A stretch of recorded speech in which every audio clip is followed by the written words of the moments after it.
Alejandro, buenas tardes. Buenas tardes, Julio. Gusto saludarte a ti y a tu auditorio. Muchas Gra- gracias por la invitación. Al contrario, Alejandro, muchas gracias. Alejandro, ¿cómo va el tema del procedimiento contra el gobernador de Tamaulipas, Francisco García Cabeza de Vaca? Mucho se está discutiendo ahora si todo lo que se está planteando a nivel federal o central se va a estrellar o va a resultar improcedente en caso de que el Congreso de Tamaulipas, dominado por el PAN, es decir, por el propio gobernador García Cabeza de Vaca, declare que no es de aceptarse lo que a nivel federal instruya la Cámara de Diputados. ¿Cómo va caminando esto, Alejandro? Bueno, la Constitución es muy clara. El artículo 111 constitucional señala que lo que está haciendo la Cámara de Diputados se llama el juicio de procedencia. Uh-huh. No es exactamente un desafuero. Evolucionó al juicio de procedencia, que es precisamente la sección instructora de la Cámara de Diputados la que tiene la facultad para, si aprueba o no esta sección instructora en la Cámara de Diputados, iniciar o que se faculte a la propia Fiscalía General de la República y a todos los organismos jurisdiccionales de justicia proceder penalmente contra el gobernador Francisco Javier García Cabeza de Vaca. Es decir, lo que va a aprobar la Cámara de Diputados en la sección instructora y luego en el Pleno es si la Fiscalía General de la República puede proceder penalmente contra el gobernador Francisco García Cabeza de Vaca. Y el Congreso local, de acuerdo a la misma Constitución y la interpretación de un jurista tan eminente, uno de los mejores constitucionalistas de México, que es el maestro Elisur Arteaga o el maestro doctor Raúl Carrancay Rivas, ambos son del criterio que el Congreso de Tamaulipas no tiene la facultad para desaforar o no al propio gobernador de Tamaulipas. Simplemente notificará, esa es su función del Congreso local, al gobernador que se va a iniciar un proceso penal en su contra, y por lo cual la propia Cámara, el juicio de procedencia al aprobarlo, en ese momento ya no tiene el fuero constitucional para que pueda ser llevado ante la justicia, ante un juez, y en ese instante puede incluso ser aprehendido si hay una orden de aprehensión que libere el juez, él y su entorno, porque además se le está acusando, se le imputa, porque son todas las pruebas que hemos reunido, somos varios denunciantes, yo soy uno de ellos, otra es la UIF, otra es la propia Fiscalía. En el momento que se inicie el proceso, las pruebas son sobre los delitos de delincuencia organizada, por lo cual él, el secretario de gobierno y otros funcionarios, familiares, hermanos, esposa y la mamá que están involucrados, que él involucró en esta red de complicidades, de corrupción para erigir un narcoestado en Tamaulipas, en ese mismo momento se pueden emitir las órdenes de aprehensión contra todos y cada uno de los que están en el expediente, incluyendo a su suegro. Alejandro Rojas Díaz Durán, que has tenido un papel relevante en el acopio de pruebas y en el detonar el proceso jurídico contra el gobernador de Tamaulipas. ¿Hay evidencias en otros estados de que son también pues narcoestados y que hay otros narcogobernadores?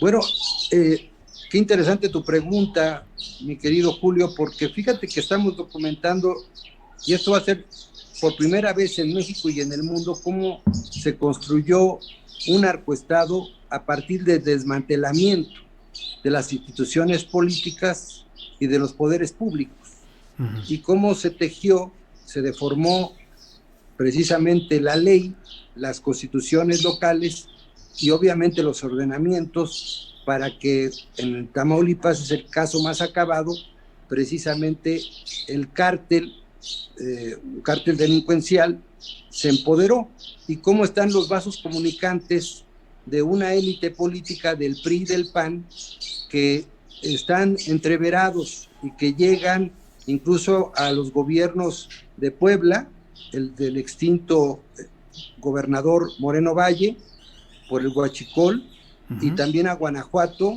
donde el fiscal y el secretario de Seguridad Pública tienen como 10 años, y que no es casualidad que los hermanos Vibriesca, que fueron promotores de García Cabeza de Vaca en sus inicios, el infierno del Huachicol y el cártel de Rosa de Lima, del Marro, esté muy cerca de Celaya, Salamanca e Irapuato. Todo ese triángulo del infierno del Marro está vinculado con todo el Huachicol de Reynosa, que fue alcalde Francisco Javier García Cabeza de Vaca, y como el hilo conductor de todos estos amarres, de toda esta delincuencia organizada, tienen que ver personajes ligados a Felipe Calderón, al expresidente, que se robó la elección en 2006.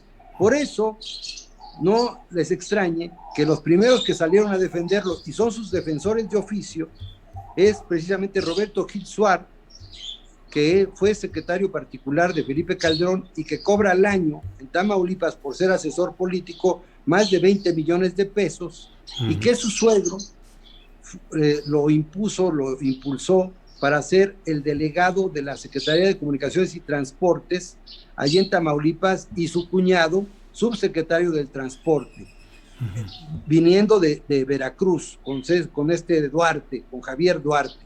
Su suegro fue delegado de SCT en Veracruz y luego inmediatamente después en Tamaulipas. ¿Cómo hay un hilo conductor de Javier Lozano en Puebla, en donde él es ahora el vocero, vociferante de García Cabeza de Vaca? Porque ambos juegan un rol muy importante en la relación con Calderón y García Luna, porque logramos documentar una reunión que tuvo este señor García Luna, que está detenido allá en Estados Unidos, en Nueva York, secretario de Seguridad con Felipe Calderón, el ilegítimo, en donde se reúnen en Los Cabos él, Francisco García Cabeza de Vaca, García Luna Cabeza de Vaca y el Chapo, a través de la confirmación de un cable que emite el consulado de Estados Unidos en Matamoros, alertado por la DEA y por el FBI.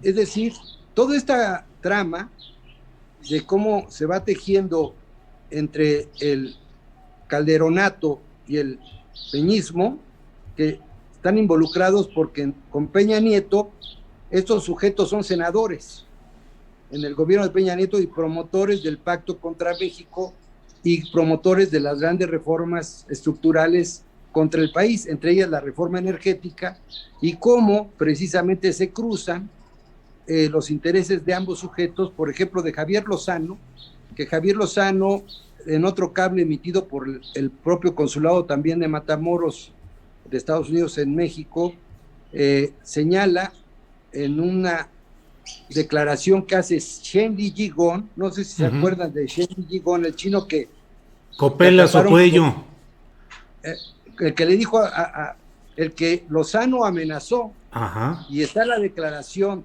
no solamente en México sino en Estados Unidos, y forma parte de la carpeta de investigación de la DEA, en donde imputan a Lozano porque ese señor Shen Li Jigong lavaba dinero de los Vibriesca, producto del Huachicol. Es decir, no es extraño, por eso es tan importante este caso, porque es un arquetipo de cómo se construye y cómo se destruye, y cómo también el modelo neoliberal permite, porque finalmente es un modelo extractivo que desmanteló las instituciones, el Estado de Derecho, para que las fuerzas del mercado, y sobre todo las fuerzas ilegales del mercado, operaran a su antojo. Claro. Y Tamaulipas es el caso más acabado, más refinado de cómo este señor, que es un delincuente metido a la política porque fue un delincuente juvenil allá en Estados Unidos, donde está en la ficha, ahí está fichado en Estados Unidos por robar a mano armada, cómo se hace alcalde de Reynosa a través del apoyo de su suegro, que es uno de los principales guachicoleros, que por cierto, y ahí viene la liga, también la élite política, el suegro de Cabeza de Vaca, además de ser uno de los guachicoleros principales, investigados en Estados Unidos, es el prestanombre, él y su hermano que falleció en extraña circunstancia, de González Calderoni, que terminó siendo testigo protegido en Estados Unidos y fue también ejecutado por seguramente por gente de la delincuencia organizada, porque él se dedicó a proteger a cárteles de la droga. Y cómo trasciende esta relación, porque García Luna no llegó solo, ¿verdad? García Luna llega a la Secretaría desde varios cargos, ligado a Calderoni, a González Calderoni. Y González Calderoni, el prestanombre en Tamaulipas, es el suegro y el hermano del actual gobernador de Tamaulipas. Claro. Oye, sí. Alejandro, sí. Alejandro. Armamos sí, no. Rompecabezas. Claro. Ahí tienes ya para escribir un libro, Alejandro Rojas Díaz Durán, de todos estos detalles. Sí, bueno. Oye, Alejandro, en concreto, ¿vas a iniciar algún tipo de acción judicial contra el gobernador de Guanajuato en consonancia o de la misma manera que se ha presentado contra el gobernador de Tamaulipas? Sí, en eso estoy en este momento. Primero, me ha llegado mucha información y agradezco a todos los ciudadanos que en verdad también quieren que ayudemos al presidente López Obrador a limpiar este país de tanta corrupción, porque nos ha llegado mucho material anónimo. Bueno, yo guardo la secrecía, pero voy a ampliar la denuncia contra este delincuente, este jefe de cártel, cabeza de cártel, Francisco Javier García Cabeza de Vaca, porque junto con su secretario de gobierno, que le dicen el truco en el bajo mundo, en el sureste, para que tengan una idea, este señor, el secretario de gobierno, y ahorita te contesto eso, pero es importante para que sigan la liga, fue líder cañero en el sur de Tamaulipas, en Jicotecas y en Ciudad Mante, ligado primero con las fuerzas del PRI, y luego lo hacen panista y se hace dirigente del PAN. En la época de la concertación para regalarle la gobernatura de Querétaro y de Tamaulipas al PAN, porque eran del PRI. En esa concertación que Rufo, otro panista eminente, Ernesto Rufo, menciona que se concertacionaron estas gubernaturas a cambio de las reformas, de la aprobación de las reformas, sobre todo la energética y la financiera. Bueno, y volviendo al tema de Guanajuato, sí que estoy recabando la información suficiente para que también iniciemos un proceso contra ese gobierno panista y los gobiernos anteriores, porque desde el amparo del poder de Guanajuato permitieron que creciera el huachicol, vinculado precisamente y protegido por las autoridades estatales del gobierno, de los gobiernos anteriores, y prohijado evidentemente por el que hoy es fiscal y el secretario de Seguridad Pública, que llevan allí,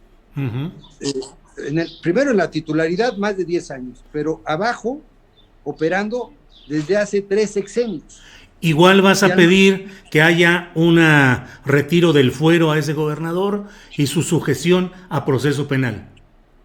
Voy primero a ver si las pruebas que tenemos hasta el momento para ser responsables nos alcanza para justificar y para fundamentar, como lo hicimos con Francisco Javier García Cabeza de Vaca, de que se integren todos los elementos que configuren y tipifiquen los delitos, porque no es posible que el marro, que no puede articular ni una frase, no puede organizar ni una oración, mucho menos puede organizar un cártel del huachicol, que requiere una logística totalmente como si fuera una empresa, y además los recursos financieros que además son en efectivo, evidentemente esas transferencias y ese lavado de dinero, pues no lo puede hacer una persona como él evidentemente solamente era un sicario, pero que detrás de él hay todo un aparato, un andamiaje, que estamos precisamente recabando las pruebas, porque nada más para darte una perla, resulta que el primero que defiende a Cabeza de Vaca es Vicente Fox, que por cierto le encontraron una toma de huachicol afuera de su rancho, ¿sí te acuerdas? Sí. Bueno, todos los caminos llevan. Todos los caminos. Oye, Alejandro, pues muy interesante todo, te agradezco esta oportunidad de asomarnos a los entretelones, a todas estas historias densas, turbias de lo que es la narcopolítica en México. Te agradezco mucho la oportunidad de platicar y ya habrá ocasión de actualizar datos e información un poco más adelante. Alejandro, muchas gracias. Finalmente, voy a solicitar a la Cámara de Diputados, a la sección instructora, que me den audiencia para ampliar estos datos y que la ciudadanía conozca todas las pruebas, porque no es persecución política, es que se haga justicia, porque no es posible que México tenga un narcoestado. Muy bien. Alejandro, muchas gracias y seguimos en contacto. Hasta luego, Alejandro. Muchas gracias. Hasta luego, Julio.